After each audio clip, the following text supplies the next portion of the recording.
తెలుగు భాష గురించి అలానే తెలుగు భాషలో చదువుకుంటే ఉపాధి గురించి కొంతమంది వక్తలు మాట్లాడడం జరిగింది. ఉద్యోగాలు రావేమోనని. ఇక్కడున్న మనందరం కూడా, అక్కడ చూడండి జేడి లక్ష్మీనారాయణ గారు ఉన్నారు, అలాగే వేదిక మీద పెద్దలు ఉన్నారు. వేదిక అభిముఖంగా చాలా మంది సాహితీవేత్తలు, కవులు, సమాజంలో ఉన్న స్థానంలో ఉన్నవాళ్ళు ఉన్నారు. వీళ్ళందరూ కూడా ఇంగ్లీషు మాధ్యమంలో చదువుకోలేదండి. మేమందరం కూడా, మనందరం కూడా తెలుగు మాధ్యమంలో చదువుకున్నాం. ఇంగ్లీష్ అనేది దైవభాష ఏం కాదు. అది మేము కూడా మా వృత్తిరీత్యా, అంటే హైకోర్టులో న్యాయమూర్తి కాబట్టి రాజ్యాంగంలో అధికరణం ప్రకారం మేము ఆంగ్లంలోనే ఆర్డర్లు రాయాలి కాబట్టి మా వృత్తి ధర్మాన్ని నిర్వర్తించాం. అంత మాత్రం చేత ఉద్యోగాలు రావు అని మాత్రం భయపడాల్సిన అవసరం లేదు. ఈనాటి సదస్సు తెలుగులో న్యాయపాలన. ఈ మహాసభల నిర్వాహకులు తెలుగు భాష అంటే ఎనలేని అభిమానం కల నలుగురు న్యాయమూర్తులను ఆహ్వానించడం జరిగింది. ఇద్దరు తెలంగాణ రాష్ట్రం నుంచి, మరిద్దరు ఆంధ్ర రాష్ట్రం నుంచి. వీళ్ళు నలుగురు కూడా న్యాయమూర్తులే కాదు, మంచి వక్తలు కూడా. తెలుగువారు భౌగోళికంగా వేరుపడ్డ,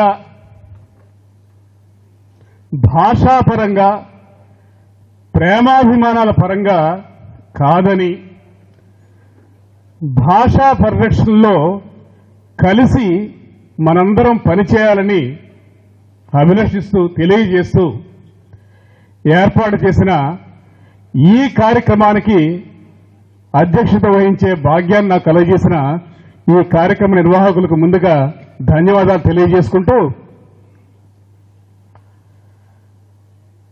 అసలు ఉన్నత న్యాయస్థాన స్థాయిలో, హైకోర్టు స్థాయిలో ఆంధ్ర రాష్ట్రంలో శ్రీ కుంభజగడాల మన్మథరావు గారు డాక్టర్,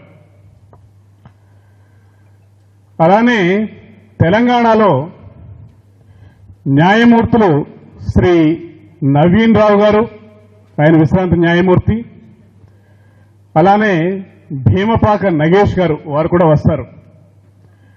వారిద్దరూ కూడా తెలుగులో తీర్పునివ్వడం జరిగింది. అంటే ఇంగ్లీష్లో కూడా రాయాలి తప్పనిసరిగా. మేము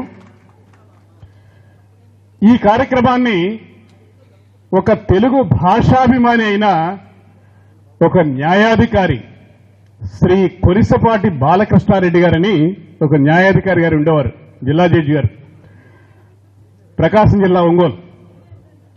ఆయన మాటలతో ఒక్కసారి మనం ప్రారంభించుకుందాం. అలానే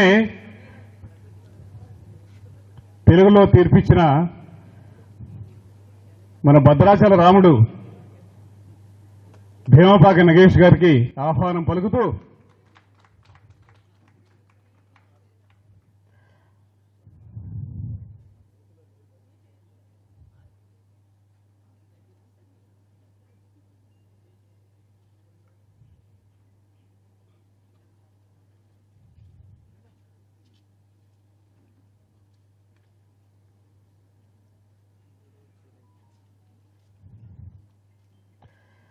బాలకృష్ణారెడ్డి గారి మాటల్లో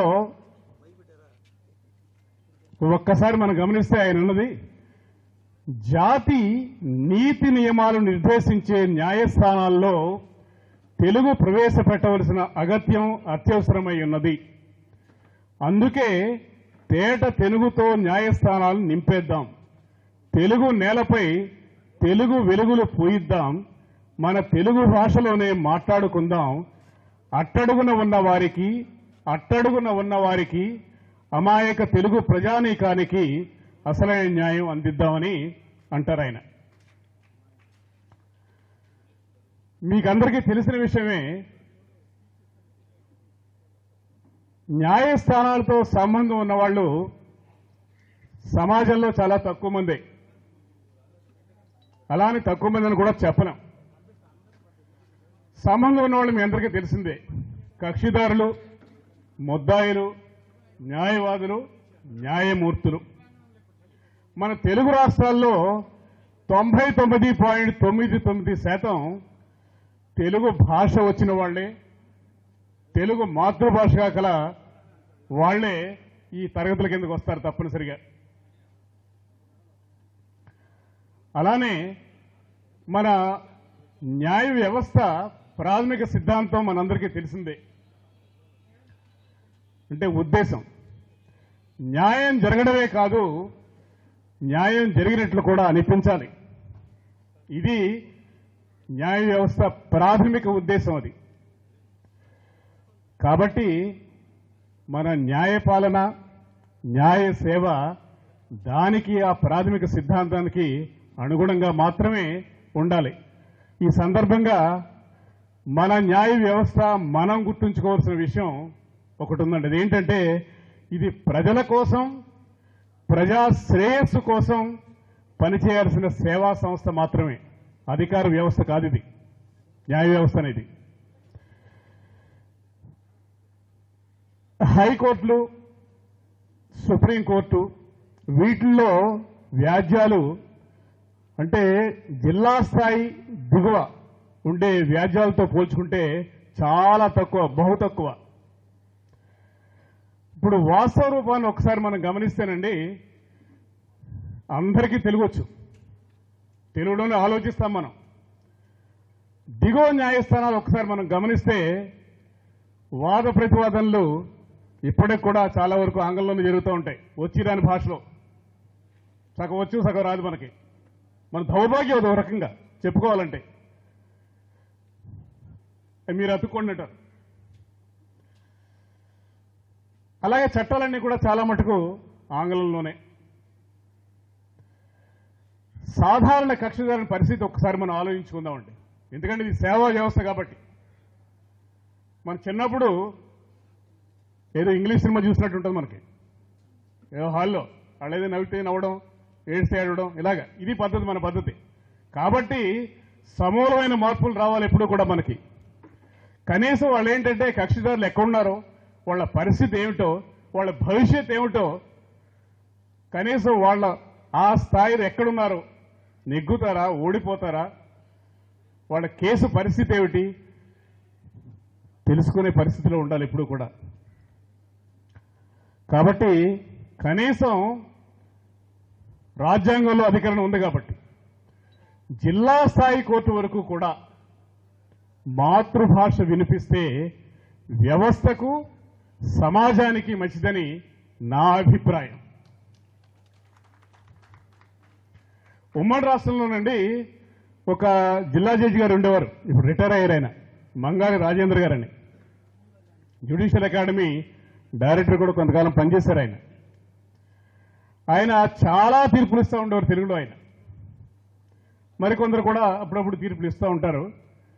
అలానే ఇంతకుముందు చెప్పినట్లు, అప్పుడు రాలేదు ఇంకాను, నగేష్ గారు, మా సీనియర్ మిత్రుడు నవీన్ గారు, నగేష్ గారు భూ వ్యవహారం కదండి, ఒక భూ వ్యవహారంలో తెలుగులో తీర్పిచ్చారు. ఇక్కడ మన్మథరావు గారు.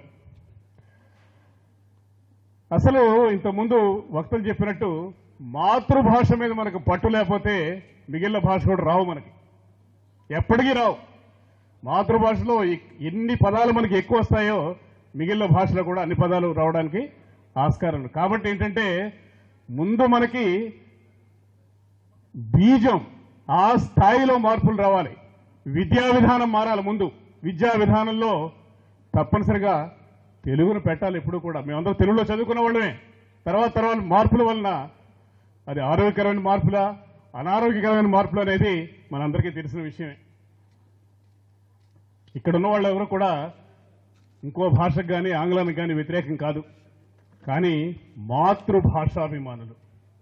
మాతృభాష మాయమైతే దాని ద్వారా జాతికి సంక్రమించిన సంస్కృతి వారసత్వ దూరం అయిపోతాయి ఇప్పుడు కూడా. ఆశ్చర్యకరమైన తర్వాత బాధాకరమైన విషయం ఏంటంటేనండి, బ్రిటిష్ కాలంలో కూడా బ్రిటిష్ వారు తెలుగు నేర్చుకుని తెలుగులో తీర్పులు చెప్పేవారు. స్వతంత్రం తర్వాత ఆ స్వతంత్రం మనం కోల్పోయాం. ఇంగ్లీష్లో ఇచ్చుకోవాల్సి వస్తుంది తీర్పులు. మనం ప్రజలకు అర్థం కాని భాషలో 90% ప్రజలకు అర్థం కాని భాషలో మనం చెప్పుకోవాల్సి వస్తుంది. ఈ సమస్య కారణం ఏంటంటే కొంతమంది తెలుగు రాని వారితో పాలసీ మేకర్స్ వాళ్ళైపోతారు. మన పాలసీని తెలుగు రాని వాళ్ళు డిసైడ్ చేస్తూ ఉంటారు. తెలుగు అంటే శ్రద్ధ లేని వారితో. ఈ రెండు కేటగిరీసే కారణం. కానీ మహారాష్ట్ర, కర్ణాటక, తమిళనాడు రాష్ట్రాల్లో దిగువ కోర్టుల్లో వాళ్ళ ప్రాంతీయ భాషల్లో వాళ్ళ అమ్మ భాషలో కార్యకలాపాలన్నీ కూడా జరుగుతూ ఉంటాయి. మనసుంటే ఇప్పుడు కూడా మార్గం ఉంటుందండి. గతంలో నుండి మీ అందరికీ తెలిసిందే, బుద్ధప్రసాద్ గారికి తెలుసు, 75 దశకంలో అనుకుంటా బహుశా ప్రభుత్వం నుంచి చాలా ఉత్తర్వులు వచ్చినాయి. కోర్టులకు కూడా చాలా ఇన్ఫ్రాస్ట్రక్చర్ ఇచ్చారు తెలుగు అమలు చేయమని చెప్పి. కాలగర్భంలో కల్పిస్తాం మనం. చాలా దురదృష్టకరమైన సంఘటనలు ఇవన్నీ కూడా. ఇదంతా కూడా ఏంటంటే నిబద్ధత లేని వాళ్ళు, తెలుగు రాని వాళ్ళు, తెలుగు అంటే శ్రద్ధ లేని వాళ్ళ వల్ల జరుగుతున్న విషయాలు ఇవన్నీ కూడా. ఇటువంటి ముఖ్యమైన అంటే మన భావిని నిర్ణయించే విషయాలను చర్చించుకోవడానికి ఈ సదస్సు. వేదిక మీద 4 న్యాయమూర్తులు ఉన్నారు. వారి అభిప్రాయాలు, ఆలోచనలు విందాం. ముందుగా మా అందరికన్నా కూడా ప్రసాద్ గారు వయస్సులో చిన్నవాడు, భాషాభిమానంలో పెద్దవాడు, భద్రాచల రామయ్య, తెలంగాణ హైకోర్టు న్యాయమూర్తి శ్రీ భీమపాక నగేష్ గారు మాట్లాడతారు. దానికి ముందు బుద్ధప్రసాద్ గారు 2 మాటలు.